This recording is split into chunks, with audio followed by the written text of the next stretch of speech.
다니엘 강의 22번째 시간이고요.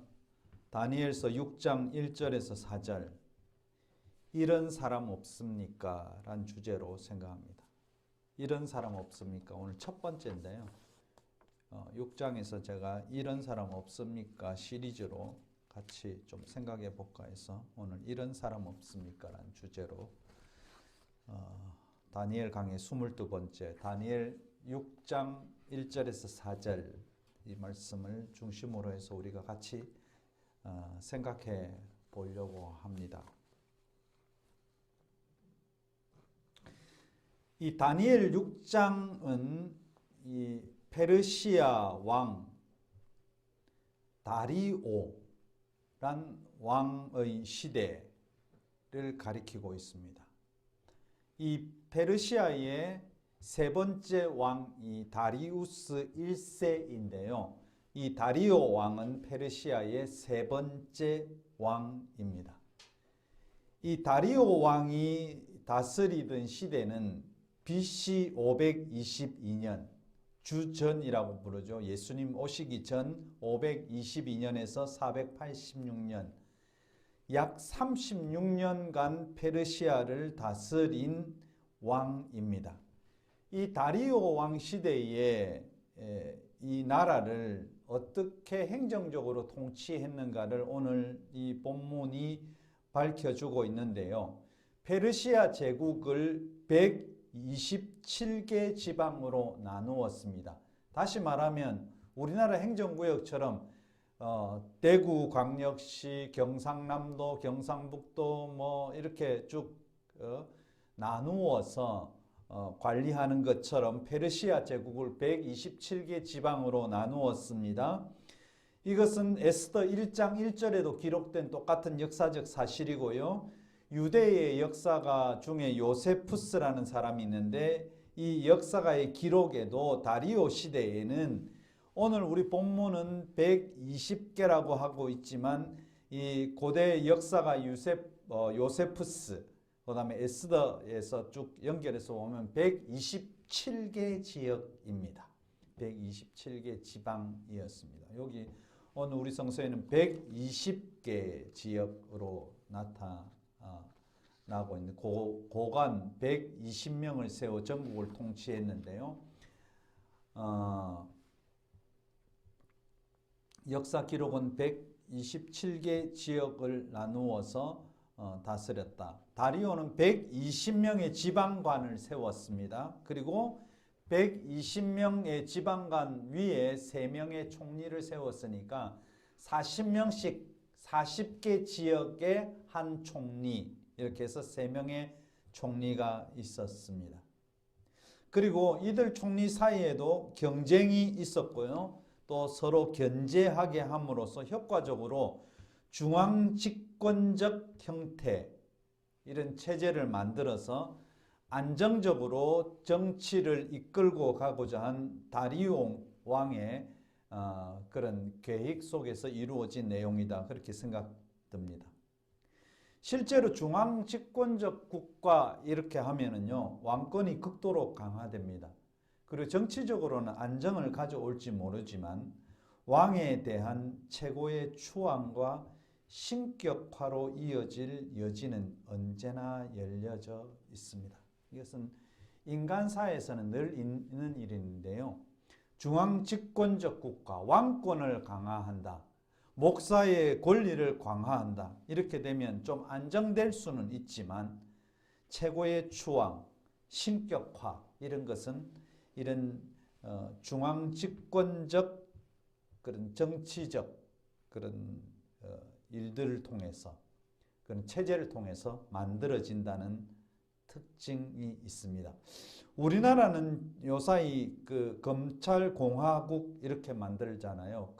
그래서 검찰 독재 국가이다 이런 말도 나오는데요. 그렇게 되다가 보면 신격화와 무오류 뭐 이런 부분들, 최고의 추앙 이런 부분들이 늘 생기게 되어 있습니다. 그래서 이성적으로 판단이 좀 흐리게 되는 그런 결과들이 나타나게 되어 있죠. 이 다니엘서 6장은 이런 사실을 잘 묘사해 주고 있는데요. 왕이 세운 3명의 총리 가운데 다니엘이 있습니다. 그러니까 한 명당 40개의 지역을 다스리게 만들었는데 이 총리가 3명 있었는데 이 총리 가운데 다니엘도 있었다는 사실입니다. 2명의 총리는 여기 기록해 놓지 않기 때문에 아마 이 페르시아의 사람이 아니었는가 그렇게 생각이 들고요. 다니엘은 이 본래 바벨론의 포로로 왔었고 페르시아에서도 이방인이지만 그러나 다니엘은 역시 이때에도 총리로서의 역할을 맡고 있었습니다. 다니엘은 느부갓네살, 벨사살, 페르시아 이렇게 3나라를 거치게 되었는데 어떻게 해서 다니엘이 이 페르시아의 총리가 되었는지 그런 것에 대한 기술은 성경에 없다는 사실입니다. 기술하고 있지 않습니다. 써놓지 않고 있다. 어떻게 해서 다니엘이 페르시아 제국의 총리가 되었는가? 그에 대한 역사적 기술은 없습니다. 그냥 6장 오늘 우리가 읽은 본문부터는 고위직에 오른 지금 말로 하면 성공한 다니엘이 어떻게 자기 일을 제대로 감당하고 리더십을 발휘하고 있는가. 그러니까 총리로서의 다니엘의 모습이 오늘 본문 6장 1절에서 3절, 4절까지 기록해 놓고 있습니다. 이 다니엘의 리더십, 이런 사람 없습니까? 라는 주제로 생각해 보면 다니엘의 리더십은 어떤 리더십이었는가? 오늘 우리 짧은 구절이지만 이 속에서 우리가 생각해 볼 수 있는데요. 우리가 생각할 때 리더십, 지도력이라고 우리 번역할 수 있는데요. 지도력 하면 떠오르는 이미지가 뭡니까? 지도력 하면 떠오르는 이미지. 나를 이끌고 가는 것을 우리는 지도력이라고 생각합니다. 리더십은 뭐냐? 이 군중들을 어떤 방법을 가지고 이 군중들을 앞장서서 이끌고 가는 지도자, 이런 사람들을 생각합니다. 그래서 이런 사람의 지도력이 있다. 아이고 저분 참 똑똑하니까 나는 그 사람 따라가면 되겠지. 그렇게 생각을 하거든요. 아이고 저 정치인을 보니까 아 리더십 있네. 저 목사님 리더십 있네. 저 집사님 리더십 있네. 저 회장님 리더십 있네. 우리는 이 지도력의 문제, 리더십, 지도력에 대한 부분을 어떻게 생각하냐면 저분은 정말 카리스마 있게 잘 소신을 가지고 잘 밀어붙여. 그래서 저분이 대통령이 되면 우리나라가 발전할 거야. 저 목사님이 우리 교회 오시면 우리 교회가 저 목사님의 리더십에 의해서 잘 될 거야. 우리 회사가 저 부장님의 리더십으로 잘 성장하게 될 것이다. 이렇게 이야기할 수 있습니다. 우리 리더십 하면 이끌어준다. 좀 카리스마 있게 이렇게 그들을 데리고 나간다. 그렇게 생각합니다. 그것이 어떻게 보면 나이 든 사람들의 생각인지도 모릅니다. 지금 시대는 좀 달라졌고 많이 달라졌거든요. 그런 리더십은 과거의 리더십, 그래서 권위적 리더십이라고 합니다.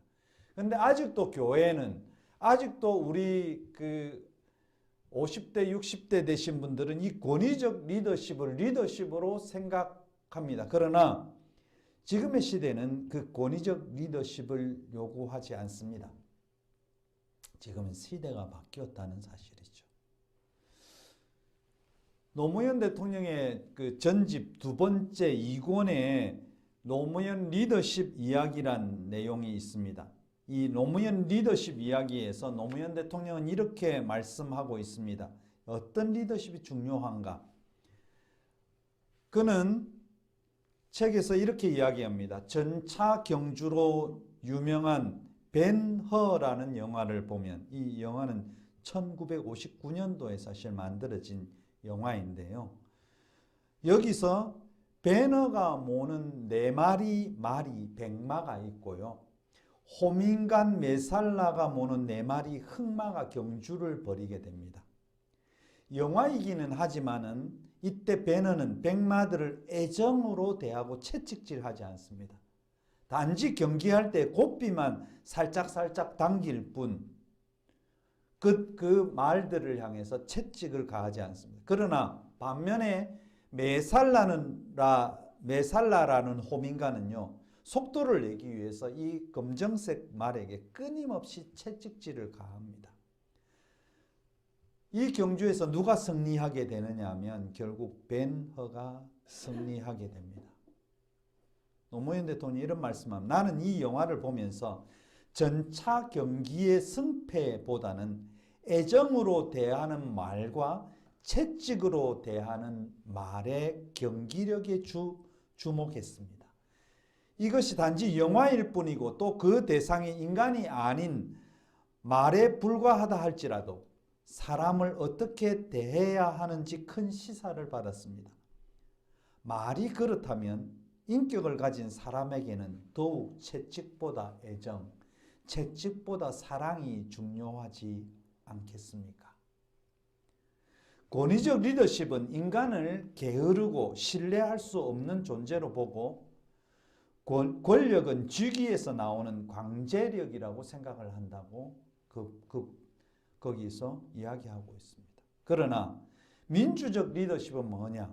인간은 자기 규제적이고 창의적으로 일할 수 있는 존재로 보고 자발적인 추종을 가장 중요하게 생각합니다. 그래서 노무현 대통령은요, 어떤 국회의원으로서 활동할 때나 어떤 지방자치실무연구소를 운영할 때 늘 그와 함께 하는 사람을 향해서 동지라고 불렀습니다. 상하관계도 아니고 동지, 애정을 가진 한결같은 동지로 보았다고 말씀합니다. 노무현 대통령의 리더십은 애정과 열정의 리더십이라고 생각됩니다. 항상 동지애를 가지고 구성원들의 찬성의 의견과 반대의 의견을 듣고 함께 결론을 도출하는 민주적 리더십을 가진 지도자라고 저는 감히 말씀드릴 수 있습니다. 그러면 예수 그리스도의 리더십은 뭐였을까? 한마디로 예수 그리스도의 리더십은, 지도력은 어디서 나왔을까? 카리스마적인, 영적인 어떤 힘에서 나왔을까? 그것이 아니고요. 예수님의 리더십은 섬김의 리더십이었습니다. 사랑의 지도력이었고요. 희생의 지도력이었습니다. 마가복음 10장 45절에 예수께서 친히 이렇게 말씀합니다.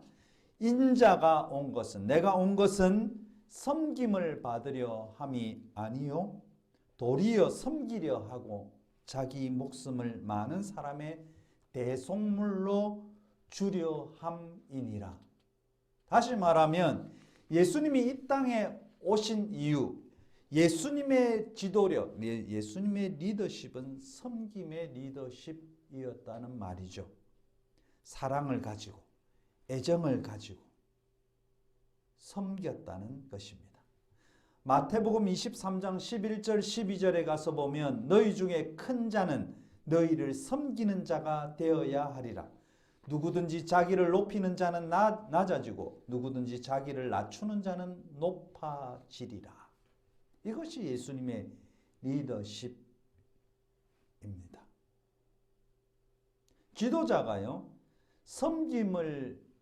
섬기지 않고 지도자가 섬김을 받게 되면 어떤 결과가 올 것 같습니까? 지도자가 권력으로 군림하게 되면 정치든 종교든 사회든 어떤 단체든 간에 지도자가 막강한 권력을 마음대로 행사하게 되면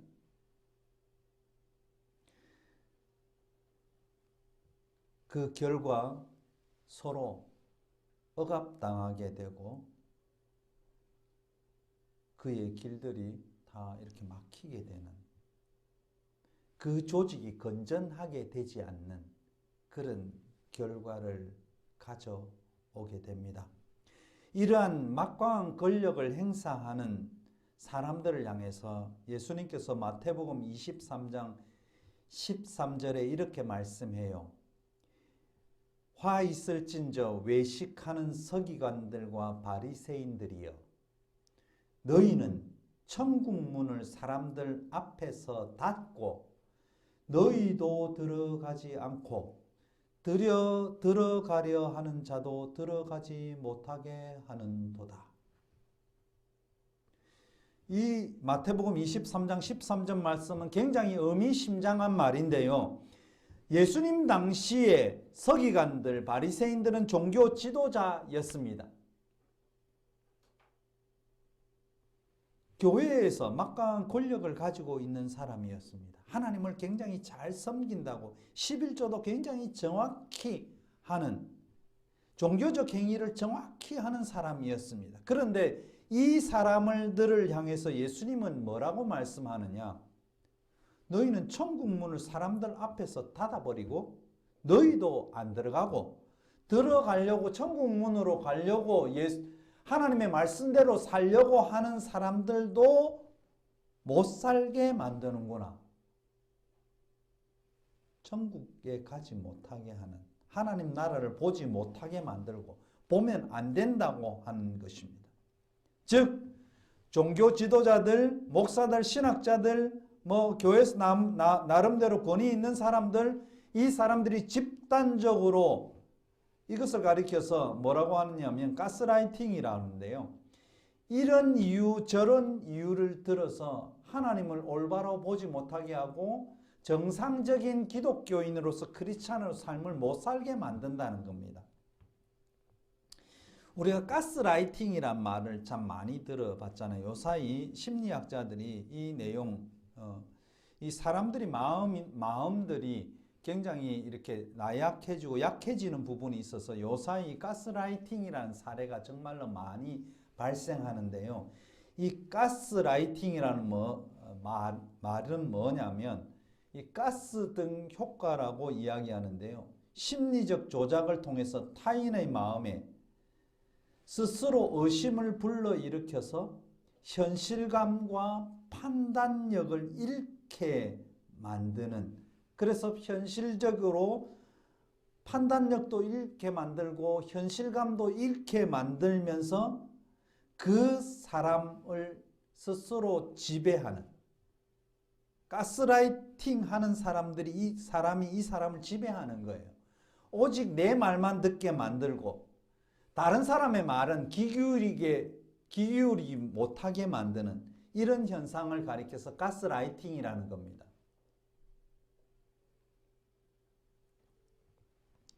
그래서 종교적인 행위 어떤 부분, 이 행동을 꼭 해야만이, 이것을 해야만이 네가 천국 간다. 네가 교회에 헌금을 많이 해야 된다. 네가 주일날 만약에 예배 시간에 나오지 않으면 너는 아마 어떤 좀 불행한 일을 당하게 될 것이다. 이런 이야기를 계속 들려주는 거예요. 그럼 계속 들려주면 어떻게 되겠어요? 네가 교회에 열심히 헌금 안 하면 이 사업이 망한다. 이것을 일주일, 또 2주일, 3주, 4주 이렇게 계속 들려주게 되면 사람들의 마음속에 이번 주에 특별한 일이 있어서 교회 못 가면 내가 혹시 비행기 타다가 잘못될까, 이런 불안감이 생기게 되고요. 또 자기가 사업을 하는데 조금 어려운 일이 생기면 괜히 내가 교회 헌금을 잘 안 해서 그럴까? 이런 마음이 생긴다는 거예요. 이것이 집단적 종교적 가스라이팅이라는 말로 쓰이고 있다는 사실입니다. 이것이 가장 큰 문제라는 겁니다. 그래서 종교적 가스라이팅을 당하게 되면 오직 그 사람의 말만, 그 목사의 말만 오직 진리가 되고 다른 사람의 말은 전혀 듣지 않는, 길을 다 막아버립니다. 그래서 현실감이 떨어지고 판단력도 떨어지는 것이 오늘날 종교적 가스라이팅의 형태입니다. 지도력은 가스라이팅으로 되는 것이 아닙니다. 지도력은요, 섬김을 통해서 나타나요. 사람을 사랑하는 사람은 정말로 하나님을 신뢰하고 하나님에 향한 믿음이 있는 사람은 사람을 볼 때에 그 사람이 악하다, 그 사람이 선하다, 그 사람이 힘이 있다, 그 사람이 능력이 있다, 이것으로 보지 않습니다. 사람을 볼 때 저 사람은 하나님이 만드신 사람이고 하나님의 인격을 소유한 사람이고 하나님의 사랑받는 대상으로 사람을 보지, 그 사람이 옷을 잘 입었다, 옷을 못 입었다, 그 사람이 돈이 많다, 돈이 없다, 그 사람이 권력이 있다, 권력이 없다로 사람을 판단하지 않는다는 거예요. 우리는 무의식적으로 이런 부분들이 늘 있게 되는데요. 이것은 하나님이 원하시는 내용이 아닙니다. 하나님이 원하시는 리더십은 뭐냐면 사람을 섬김을 통해서 그 사람이 감동받고 나의 그 따뜻한 마음을 통해서 그 사람과 함께 걸어갈 수 있게 되는 리더십, 이것이 예수 그리스도가 원하는 리더십이고 오늘 다니엘에게 주어진 리더십이었습니다. 요사이는요, 섬겨라, 겸손해라 이런 말을 하면 꼭 패배자의 언어로 들리기도 합니다. 그러나 예수께서는 우리를 향해서 끊임없이 섬기는 사람의 모습을 가지기를 원하고 겸손의 모습을 가지기를 원합니다. 우리가 겸손하다 하면 비굴한 모습을 생각합니다. 저 사람 잘못하고 있는데 잘못함에 대해서 말하지 않고 그냥 따뜻한 마음으로 무시해야지, 그냥 눈 감고 있어야지가 아닙니다. 겸손이라는 것은 그런 것이 아닙니다. 섬김이라는 것은 그런 것이 아닙니다. 다니엘은 어떤 사람이었는가? 우리가 1장에서 5장까지의 다니엘의 면면을 보게 되는데요. 그는 자기와 같은 동족이 아니어도 언어도 다르고 종교도 다르고 사고방식도 다른 바벨론의 지혜자들이 왕의 명령에 의해서 목숨을 잃게 되는 위태로운 지경에 이르렀을 때 그는 자신의 이익, 자신의 안위를 생각하지 않고 목숨이 중요하기 때문에 이웃의 목숨, 함께 공부했던 지혜자들의 목숨이 중요하기 때문에 모든 것을 제쳐놓고 목숨을 내어놓고 왕 앞에 나아가기를 간청하고 자신의 목숨을 내어놓고 그들을 살리기 위해서 왕 앞에 나아가는 다니엘의 모습을 우리는 다니엘서 1장에서 5장까지의 내용을 통해서 보게 됩니다. 아마 오늘날 권력을 가진 사람들의 입장에서는 이렇게 생각하겠지요. 정적을 제거하기 참 좋은 기회다. 내가 하나님께서 나에게 꿈을 보여주셨고 이 꿈을 해석해 주셨으니까 천재 이루의 기회이지. 그렇지만 다니엘은 이것을 기회라고 생각하지 않았습니다. 그는 목숨 가치가 더 중요하다는 것은 알았고 오직 그들을 구출하기 위해서 왕 앞에 서게 되는 다니엘의 모습을 보게 됩니다. 이것이 공동체를 향한 애정의 리더십입니다. 나와 당신은 한 팀입니다.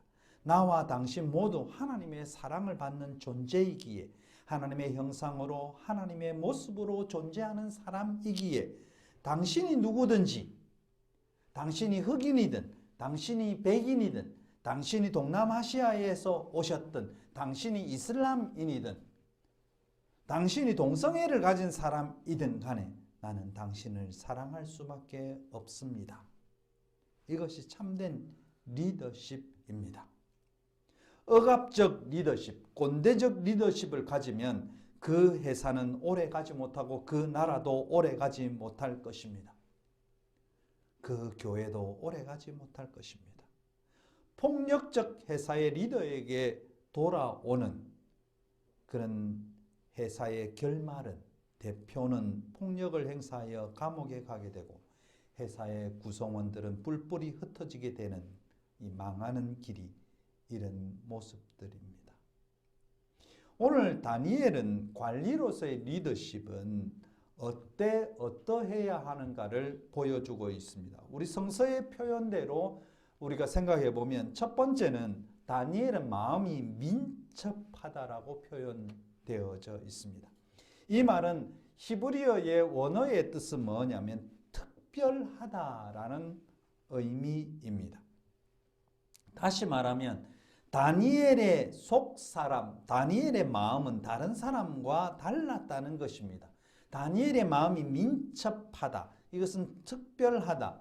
영어 성경은 이 단어를 distinguish란 구별되다 란 단어를 쓰기도 합니다. 차이가 있다, 그 사람들과 생각에 디스팅기시, 구별이 있다는 겁니다.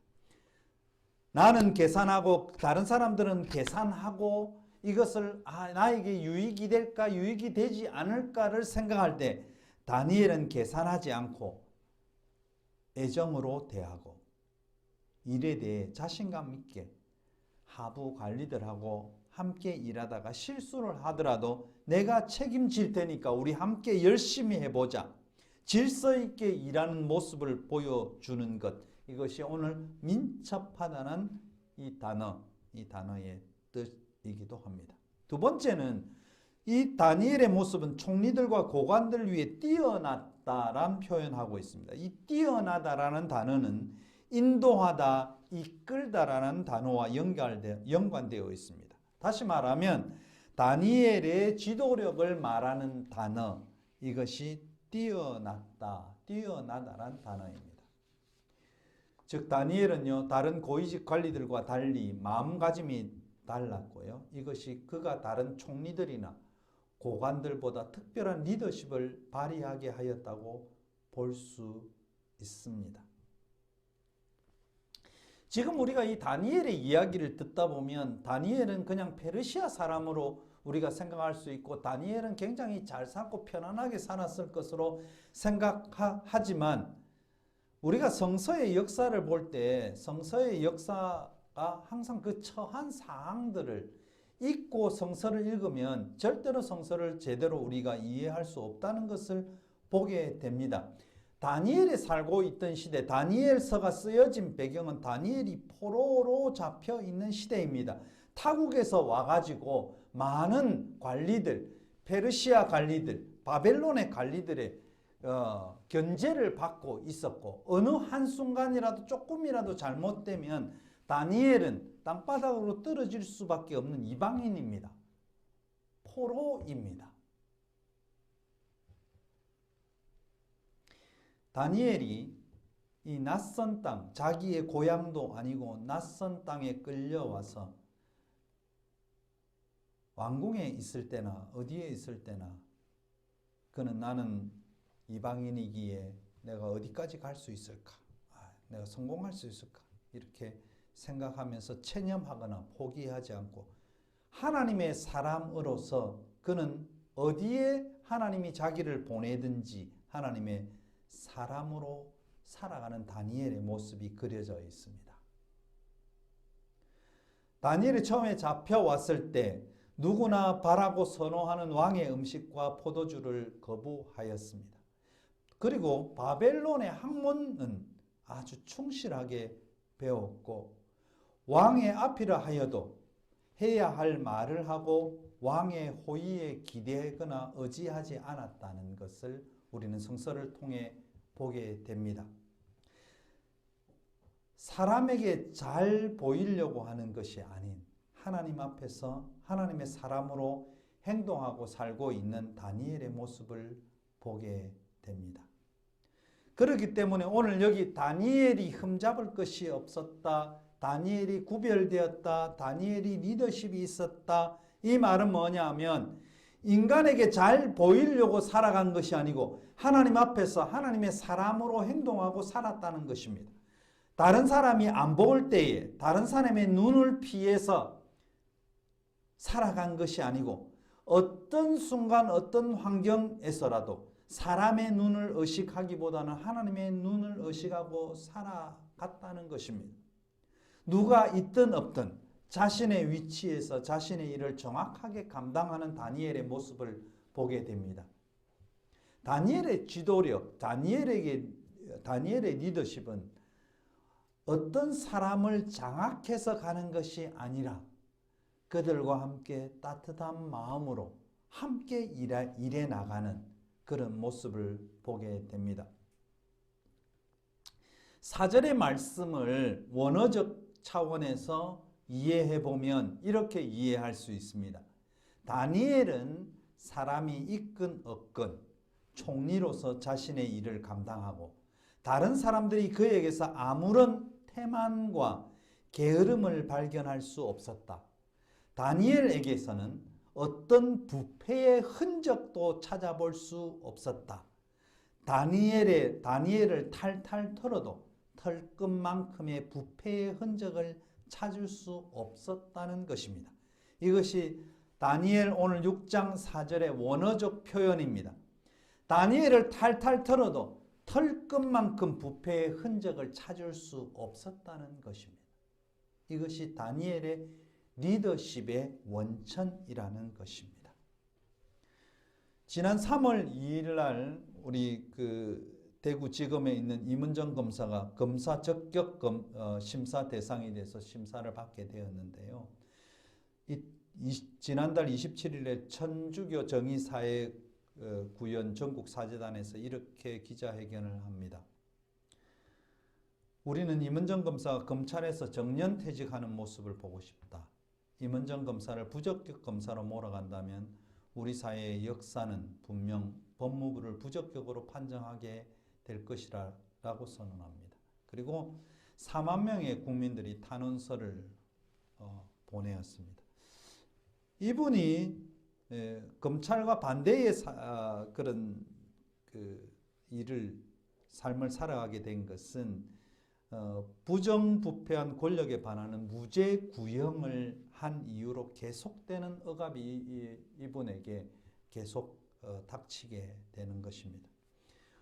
그러나 그는 억압 속에서도 굳건히 자리를 지키고 끝까지 가보겠다 그렇게 말하고 있습니다. 지금도 끝까지 가보겠습니다. 이번에 적격심사에서 통과해서 7년 동안은 무사하게 검사의 일을 수행할 수 있겠지만 앞으로 어떻게 될지 잘 모르겠습니다. 그러나 개혁하기 위해서 끝까지 가보겠다.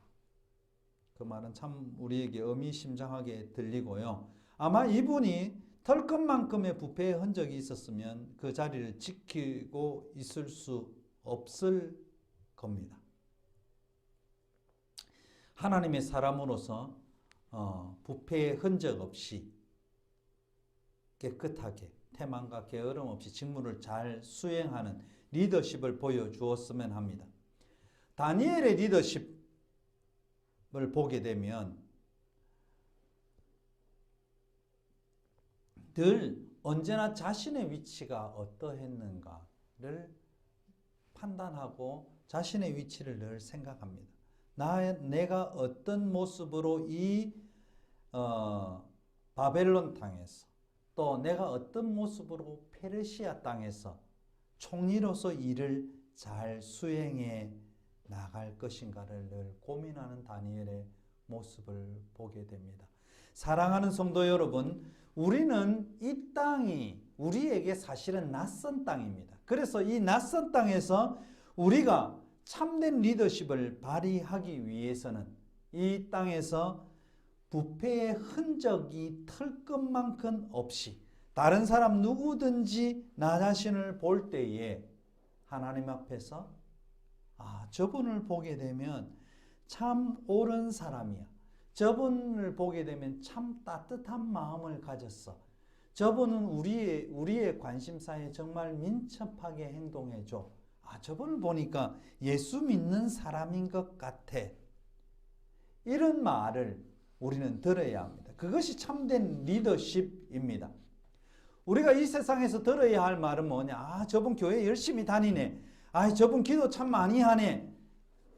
뭐 이런 말보다 저분은 참 우리 이웃을 참 존중하는 분이네. 만날 때마다 참 예의 바르시게 인사하는 분이네.